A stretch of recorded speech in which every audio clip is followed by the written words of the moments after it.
Itong lugar namin, Sitio Maligay Dos, San Vicente, San Pedro, Laguna.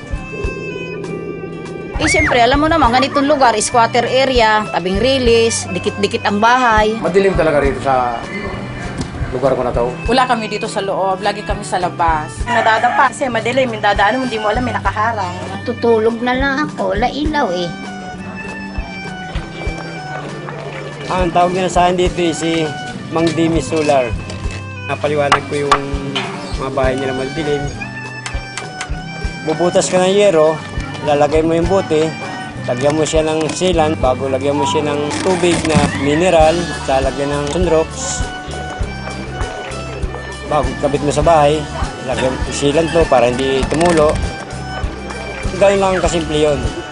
Dati yung ganito, tukadilim nung bago ko pagkakapitan. Ngayon, nung kapitan ko na, ito na ang liwanag niya. Yan ang liwanag. Pumili po ako kasi bote lang, tubig. Maliwanag na yung bahay mo.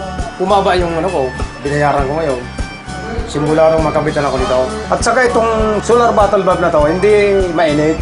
Dahil sa buti na yan, sa solar na buti na yan, gumanda ang araw namin. Ang nalagyan na namin ito ay bali 643.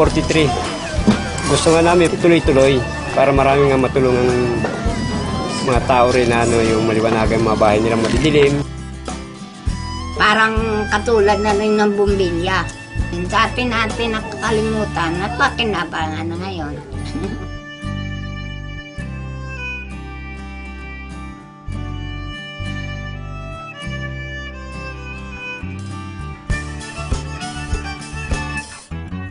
Maliwanag nga sa bahay namin!